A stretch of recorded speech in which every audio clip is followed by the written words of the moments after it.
Oliver Harper, only 3.5 years old, and his mother Natalie, 36, had been living alone in a small apartment on the outskirts of London since the child came into the world. His birth meant the beginning and the end of many things in Natalie's life, since as soon as she found out she had become pregnant and made the decision to give birth to her son, despite the scarce economic resources they had, her husband and the father of the child made the decision to abandon them both, without even saying goodbye. From that moment and after giving birth to her son Oliver, with the only company of her father, the boy's grandfather, Natalie had to face the harsh reality of being a single mother in a society built around married life and marriage. The City of London is for many a dream destination, a city full of charms and tourist attractions to spend time and money on during a vacation. For Natalie, it was the loneliest, gravest place on the planet, and every day was a struggle to get by and raise her son single-handedly. It would be easier if you had found someone to rebuild your life with.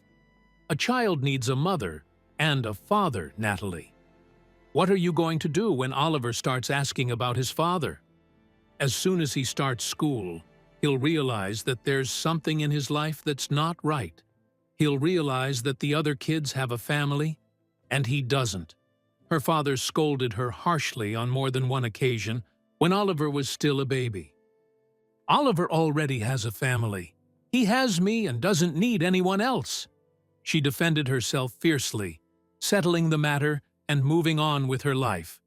And with this determination, for the first 3 years after becoming a mother, Natalie tried her best to keep her promise to give her son a good life, and to curry favor in a society where a single mother is considered a flaw in the system that should never have existed. It wasn't easy, but she finally managed to find a steady job cleaning high schools in the mornings, which allowed her to pay the rent for a modest apartment in the suburbs and take care of Oliver without relying on the help of others. Oliver turned out to be as kind and intelligent as his mother would have dreamed, making her loneliness and the hardships she had to endure lighter and filling all her sad moments with love and smiles. Their life was not perfect, and there were many days when Natalie would come home from work so tired that she could barely play with her son and enjoy his company. But in their own way, they were happy. Unfortunately, the tranquility of this mother and her precious 3-year-old son would soon be shattered by an unexpected event.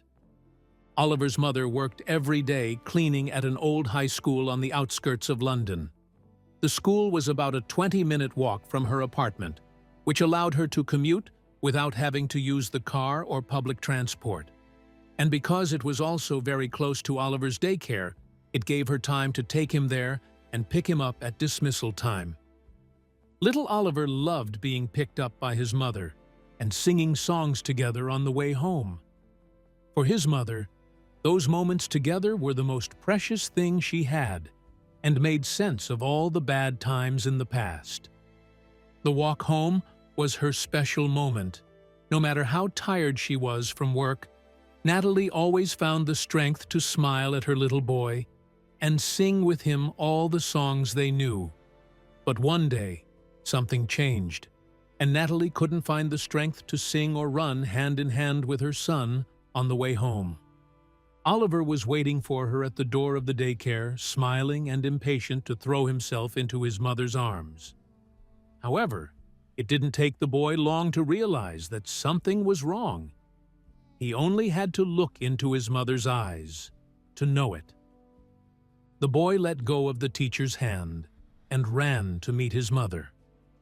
Oliver held out his arms as he always did for his mother to take his arm, but his mother did not move and just smiled weakly at her son.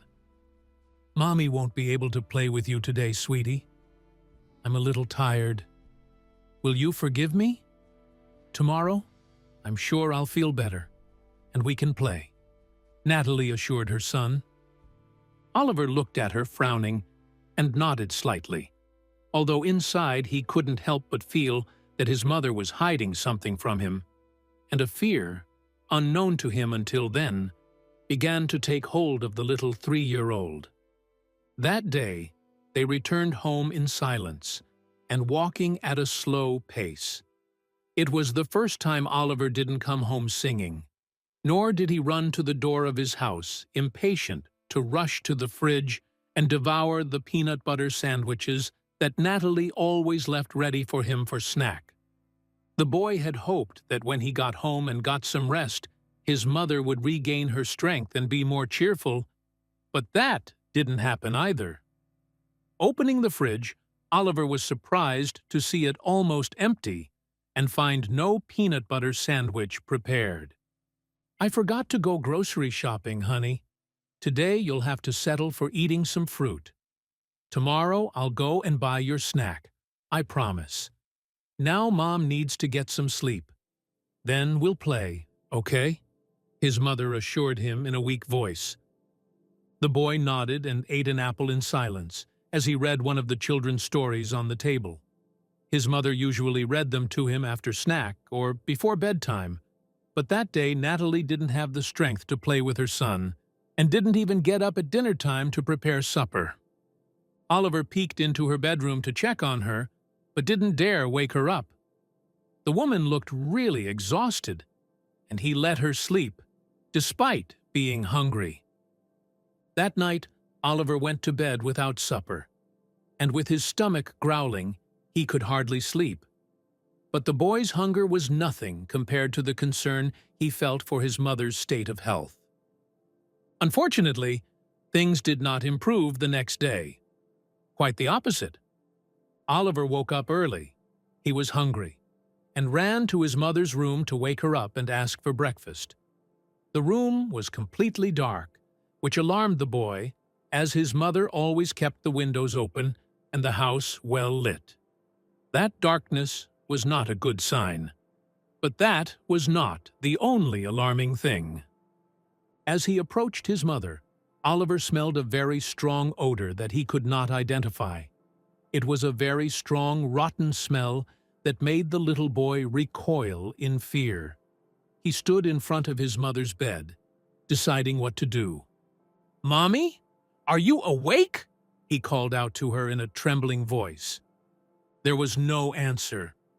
Natalie was lying with her back to the door, so her son couldn't see her face or know if she was awake or asleep.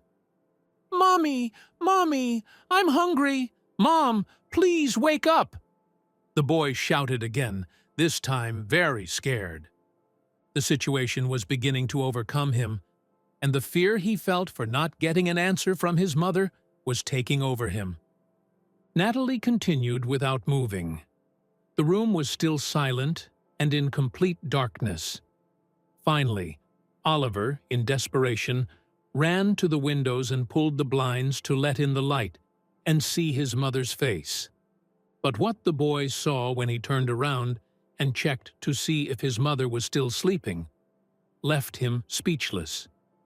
Turning around, Oliver saw his mother lying on the bed, but her position was strange. Her eyes were closed, but her mouth was slightly open, giving her a rather sinister look. And right next to it was a dark-colored puddle of vomit. The hue of the stain made the boy very frightened. It was bright red. "Mom, what's wrong with you? Wake up, Mommy. Can you hear me?" Oliver shouted, climbing onto the bed and shaking his mother's body. But Natalie didn't seem to hear her son's voice calling desperately. In fact, Natalie had been hours away from there, in a state of semi-consciousness from which no one seemed able to wake her. Oliver continued to call his mother for several more minutes, but soon realized that his mother was not going to wake up and that he needed to seek help urgently. The boy started pacing around the room nervously, trying to remember what he had been told at daycare about what to do if he was alone and felt in danger. The teacher had mentioned an emergency telephone number where he could directly contact an ambulance and the police, but the boy was so nervous and frightened, looking at his mother, who was lying unconscious on the bed, that he was unable to remember. There were 3 numbers, and I'm sure the first one was 9, but I'm missing 2 other numbers, and I don't remember them. Damn it! Mommy, please help me. Wake up and help me, Mommy, cried the disconsolate child, pulling on his mother's hand. The scene was heartbreaking. Oliver was crying and screaming next to his mother, who was still unconscious, in a pose that gave her the appearance of a broken doll that had been abandoned. But as he looked at his mother's face, Oliver remembered and ran to the living room. There he began to rummage through the top drawer of an old chest of drawers, on top of which was a telephone. It didn't take him long to find what he was looking for, an old telephone book. "Here it is! The emergency number is 911, said the euphoric boy, as he ran to dial the number on the phone. On the other end of the line answered the voice of a young woman. Her name was Elisa. "My name is Elisa. How can I help you?" said the voice calmly. Oliver did not know what to say. He remained mute for a few moments and finally shouted, "My mother is sick. She won't wake up. You have to help her, please, miss," shouted the boy through the earpiece. The emergency operator realized that the person talking was a little boy and hurried to ask him if there was anyone else with him at home. "No, it's just my mommy and I. We're always alone. But today, my mother didn't wake up, and yesterday she wasn't feeling well either. Please, I don't know what's wrong with her. Help her," Oliver pleaded again, this time in tears. "Easy, little boy. Tell me your name and where you live, and we can help your mother," said the operator very nervously. Oliver told her his name and address in a hurried manner. His voice was shaking, and he kept crying, which made it very difficult to understand what he was saying. Luckily, Operator Elisa was able to decipher what the boy said, and quickly deduced the neighborhood where Oliver and his mother lived. "Okay, Oliver. Now you have to be very brave, and you have to keep talking to me on the phone while we wait for help to arrive at your house. I need to know how you and your mother are doing at all times. Understood?" Elisa asked him gently, trying to calm the little boy who kept sobbing through the phone. "I'm not going anywhere, miss. I would never leave my mother alone. She was very sad and tired. Do you know why she doesn't wake up? She has been sleeping since yesterday. Do you also sleep so much when you are tired?" asked the child innocently. Elisa was on the verge of tears and did not know how to answer that question without causing the child to suffer. It was obvious that his mother had suffered some kind of cardiac arrest in her sleep. Or perhaps she had been poisoned in some way. They wouldn't know until the doctors examined her, but they had to hurry if they were to have any chance of saving her life. "Your mom will be fine, Oliver. I'm sure she will. The ambulance won't take more than 10 minutes to arrive. You keep talking to me. It is very important that we do not lose communication," Elisa told him, being very conscious that she was promising the child something that neither she nor anyone else could assure without first seeing the state of his mother's health. But things were about to get complicated for Oliver and the emergency services.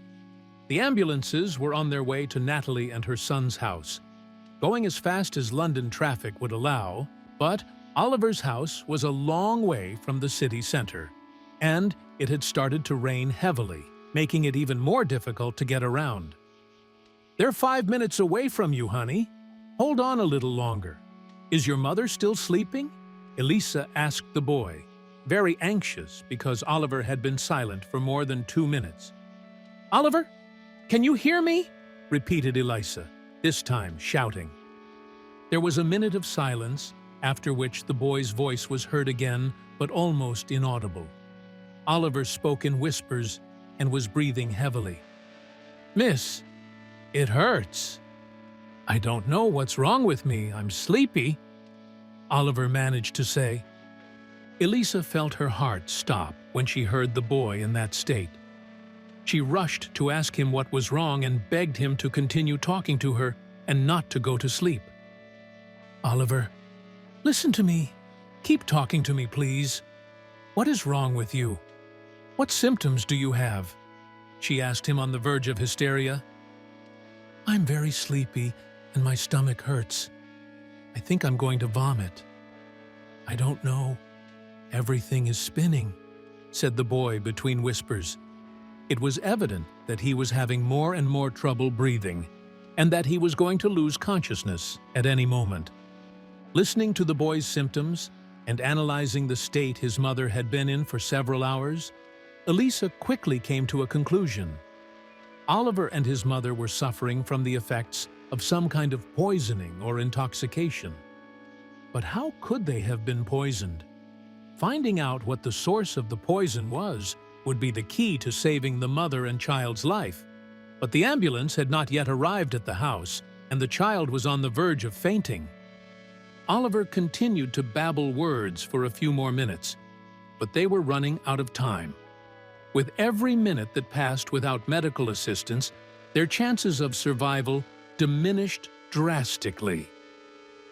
Elisa heard a muffled thud as the phone fell to the floor, and then there was silence. Oliver had just passed out and lay asleep on the floor next to his mother, who had been in the same state for hours. "Oliver! Can you hear me? Oliver!" shouted the operator through the phone. But it was no use. The boy was sound asleep on the floor carpet and couldn't hear anything she or anyone else said to him. This complicates things a lot. Oh my God, the operator cursed to herself as she hurried to contact the ambulance that was about to arrive at the door of Natalie Harper's apartment. Break down the door to get into the apartment. The child has just fainted. There is no time. Break down the door. There is no other way to enter the apartment, Elisa shouted to the ambulance operators, who were already climbing the stairs of the building. The health operators did not have the necessary instruments to break down the apartment door, so they had to wait 10 more minutes for the police to arrive. The minutes continued to pass, and while the police officers knocked on the door to enter, Oliver and his mother were still unconscious, waiting for a miracle that could save them from this nightmare. 1 blow, 2 blows, 3 blows. Bang! The front door fell, shaking the building's foundation, and paramedics and police swarmed into the apartment in search of the boy and his mother. The medical services were divided, and while 2 doctors attended to Natalie, 2 others took care of the child. The one who was worse off was Natalie, who had been asleep for more than 8 hours, according to Oliver's own testimony when he spoke to the emergency services by phone. So they rushed to put her on a stretcher and began to give her first aid. Oliver had only been unconscious for a few minutes, but the first thing the doctors noticed when they examined him was the strange bluish color of his lips and a small puddle of vomit next to his face. The mother had also vomited and was lying asleep next to a larger and alarmingly reddish puddle. The boy's was not that color and was quite small, but in both cases it was a clear symptom of poisoning or intoxication. Oliver's pulse was weak, as was his mother's, but he responded quickly to treatment, and as soon as he arrived at the hospital, he began to wake up. Natalie, on the other hand, was admitted to intensive care, while all kinds of tests were carried out to find out what had poisoned them. However, the evidence that would unveil the whole mystery was not in the body of either of them, but in their home. More specifically, in the plumbing. The police teams analyzed every corner of the house in search of the source of the poison, but found nothing in the food or in the products they used every day. They were surprised to find that in the same building, 2 other neighbors had gone to the doctor that same week, with symptoms similar to those of Natalie and her son. This fact changed the course of the investigation, and they found a common point among all the neighbors in the building: water. Upon entering the kitchen of Natalie's house, the police officers detected a strange odor, very similar to the one in the mother's room when the emergency services went in to help her. It was the smell of lead, which in small doses is practically imperceptible. But once it accumulates, it has a very subtle, sweet smell that is easy to confuse with other aromas. As soon as they investigated a little more, they found that the plumbing was in very bad condition, and that there was a small leak in the building system through which the compound had been leaking to all the neighbors, although those who lived on the first floors and closer to the ground were more exposed, and therefore were the ones who presented symptoms. Natalie and Oliver lived on the first floor, being the closest to the lead leak, which caused them to get sick quickly, being the child's mother the most affected of all. As soon as they found out what the cause of the poisoning was, the doctors proceeded to give them a treatment that would counteract all its effects. Oliver woke up quickly and recovered within a couple of days from the lead exposure. His mother needed a week of intensive treatment because the level of lead in her blood was very high and had affected several vital organs, although her life was not in any danger. She only needed rest and medication, after which she could return to her normal life. After leaving the hospital and after much meditation, Natalie agreed to sue the owners of the building, with the help of other neighbors, for the unsanitary conditions in which they rented their homes, to the point of being a danger to the lives of their tenants. The lawsuit was successful, and with the money they won in compensation, mother and son were able to buy a small house in a nice neighborhood in London, thus starting a new life full of light and hope for both of them.